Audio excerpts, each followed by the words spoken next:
Pada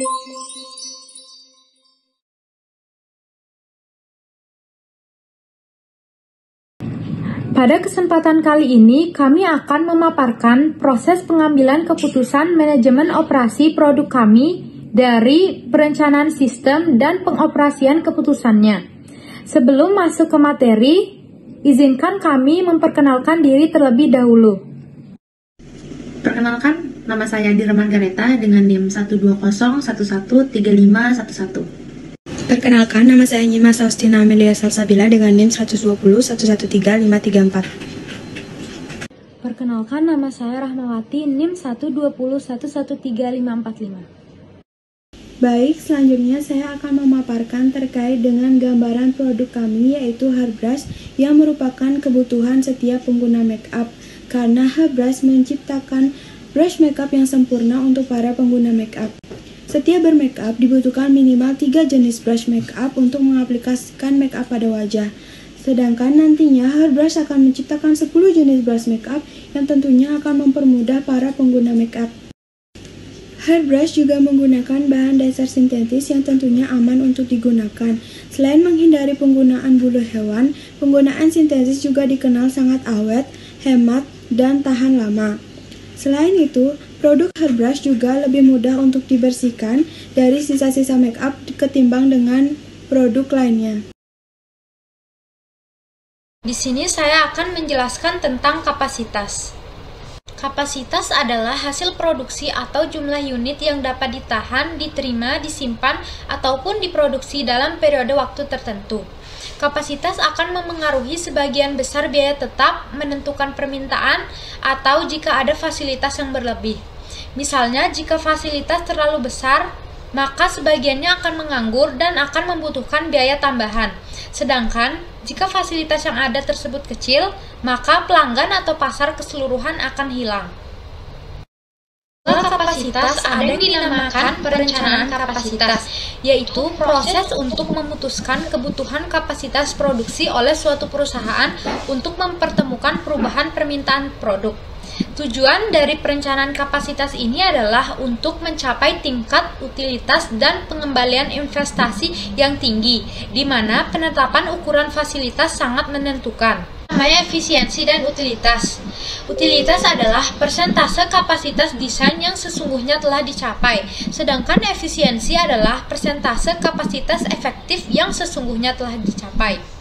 Dengan adanya tingkat efisiensi dan utilitas, perusahaan akan mengetahui seberapa jauh perencanaan kapasitasnya berjalan. Rasio efisiensinya terlebih dahulu dengan rumus persamaan efisiensi sama dengan output per kapasitas efektif dikali 100%. Kemudian kita memasukkan data yang kita telah ketahui sebelumnya yaitu 5.000 per 5.500 dikali 100 dan didapati hasil rasio efisiensi sebesar 90,9%. Kemudian lanjut mencari rasio utilitas. Dengan rumus persamaan utilitas sama dengan output per kapasitas desain dikali 100%. Setelah memasukkan data yang telah kita ketahui sebelumnya, didapati hasil rasio utilitas sebesar 83,3%.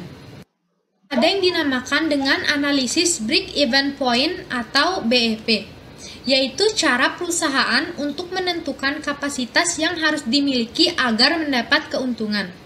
Tujuannya adalah untuk menemukan sebuah titik dalam unit dan satuan nilai uang di mana biaya sama dengan pendapatan dan titik itu disebut titik impas. Ada contoh di mana perusahaan memiliki data biaya dan rencana produksi sebagai berikut.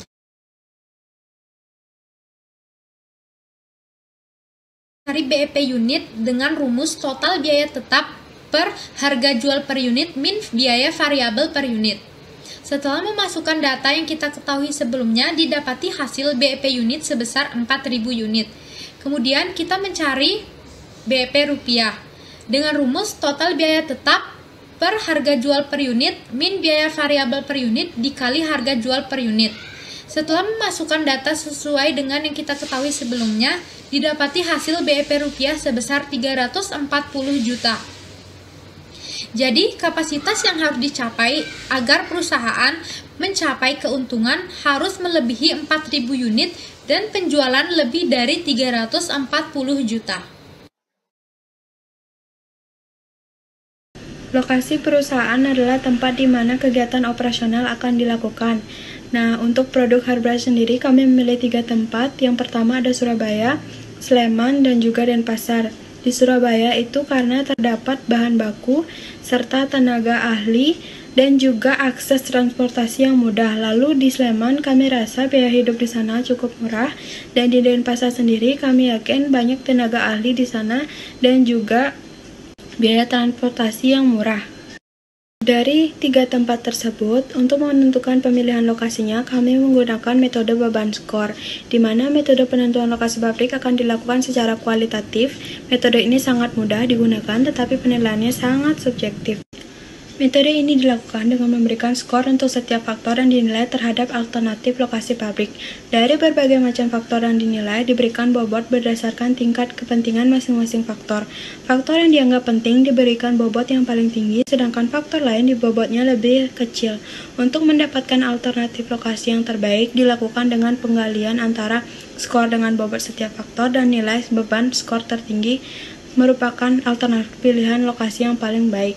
Skor yang digunakan murni diberikan oleh investor. Dalam pemilihan lokasi menggunakan metode beban skor, yang pertama kita lakukan adalah menentukan skor faktor yang dinilai. Di sini kita akan menilai menggunakan skor, di mana dengan keterangan skor sebagai berikut. Yang pertama, 1 artinya kurang, 2 artinya sedang, 3 baik, dan 4 baik sekali. Yang kedua, menentukan bobot faktor yang dinilai. Pada produk Harbrush sendiri, kami menggunakan 5 bobot. Yang pertama adalah sumber bahan baku yang kami berikan bobot 20 poin. Lalu yang kedua ada sewa tempat yang kami berikan bobot 25 poin. Serta ada sarana transportasi yang kami berikan bobot 10 poin. Untuk tenaga kerja kami berikan bobot 15 poin. Serta untuk limbah kami berikan bobot 30 poin. Setelah menentukan skor dan juga bobot, selanjutnya akan ada hasil scoring yang dibuat oleh investor Harbrush. Dari 3 kota yang sudah menjadi kandidat kita di awal, maka penilaian investor terhadap masing-masing kota didapatkan sebagai berikut. Setelah adanya hasil scoring dari investor Harbrush, selanjutnya langkah yang kita ambil adalah menghitung beban skor setiap lokasi. Di awal kita sudah menetapkan bobot-bobot untuk setiap faktor, lalu juga sudah melakukan scoring. Selanjutnya bobot dan skor itu dikalikan setiap lokasi, maka akan ada jumlah beban skor. Dari hasil analisis tersebut, alternatif lokasi yang dipilih adalah lokasi yang memberikan nilai bobot skor yang tertinggi. Untuk ini adalah Surabaya. Jadi lokasi perusahaan dari Harbrush sendiri adalah di Surabaya.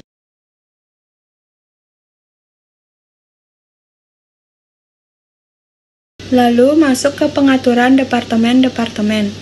Kurang lebih seperti inilah pengaturan departemen-departemen di pabrik Harbrush.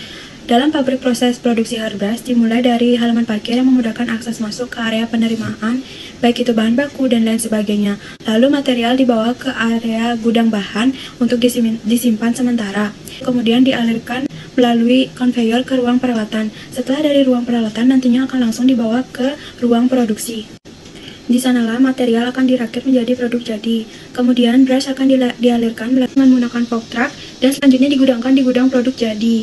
Selanjutnya produk jadi akan dibawa ke laboratorium untuk dilakukan quality control dan juga pensterilan agar produk tetap higienis sampai ke tangan pengguna, karena brush ini nantinya akan langsung menjadi aplikator make up ke wajah sehingga kehigienisannya harus tetap terjaga. Kemudian akan disalurkan ke kantor untuk proses administrasi sebelum nantinya akan dibawa ke pengiriman dan siap untuk diedarkan. Ada juga departemen dengan ruang PL, lalu ada juga ruang pengawasan yang berguna untuk controlling saat dibuatnya produk Harbrush ini. Selanjutnya, pada perencanaan produk, kami juga membahas beberapa komponen dari produk kami. Yang pertama, nama brand. Untuk nama brand sendiri, kami memilih nama Harbrush karena pasar utama kami perempuan dan sebagian besar pengguna makeup juga perempuan. Jadi kami rasa Harbrush adalah nama yang sangat cocok untuk produk kami, dan selain itu nama tersebut juga cukup singkat dan mudah diingat. Lalu pada komponen yang kedua, itu ada ide produk. Kami ingin menciptakan produk berupa brush makeup yang berguna sebagai aplikator makeup dengan kualitas yang bagus dan harga yang murah. Lalu di komponen ketiga kami ada kemasan. Kami menyediakan dua jenis kemasan, yaitu berupa pouch dan juga cup holder. Pilihan ini tentunya dapat menyesuaikan dengan kebutuhan konsumen. Saya akan membahas tentang perolehan dan penempatan peralatan. Untuk menentukan penempatan peralatan akan langsung berhubungan dengan perencanaan tata letak. Penempatan peralatan harus dikombinasikan sedemikian rupa agar tercipta ruangan yang lebih efisien. Maka dari itu, penempatan untuk peralatan produksi, mesin, penyimpanan bahan, dan ruangan untuk mendukung proses produksi harus dimanfaatkan sebaik mungkin. Hal ini perlu dilakukan agar menghindari rasa sumpek, sempit, dan tidak sistematis yang dapat mengakibatkan pekerja menjadi cepat lelah, bosan, dan akan berujung pada stres.